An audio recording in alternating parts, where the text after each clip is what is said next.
এটা হচ্ছে আমার ঘরের বর্তমান অবস্থা।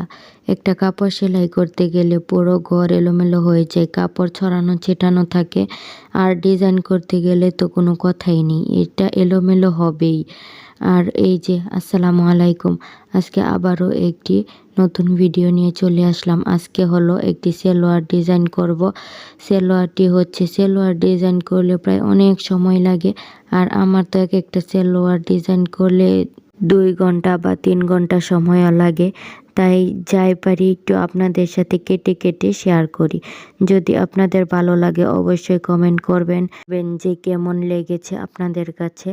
এই যে বলতে বলতে আমি প্রথমেই হচ্ছে আমি সালোয়ার থেকে কিছু অংশ কাপড় কেটে নিয়েছি।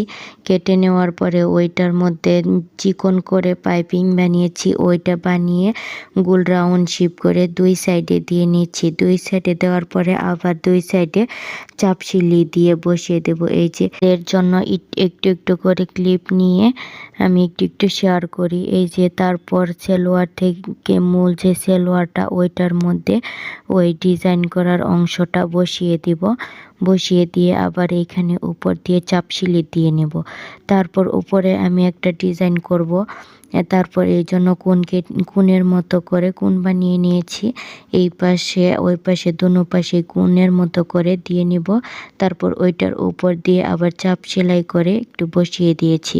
তারপর এই যে আগেই আমি এক সাইডের পা হচ্ছে সেলাই করে রেখেছিলাম। তারপর এই যে আমার ননদ হচ্ছে এটাকে লাগিয়ে নিচ্ছে, চাচাতো বোন। সে আমার অনেক কাজে হেল্প করে। তাকে বললে কোনো সময় না করে না, বা কোনো সময় মন খারাপও করে না যে আমি করব না। সে আমার একটু একটু কাজে হেল্প করে দেয়। বলছিলাম যে তুমি এটা উল্টিয়ে একটু সিলি করে দাও, আমি একটু ভিডিও করি। তারপর সে একটু সেলাই করে দিচ্ছিল, আমি ভিডিও করে নিচ্ছিলাম। তারপর এই যে আমার দুটা পা সেলাই করা শেষ।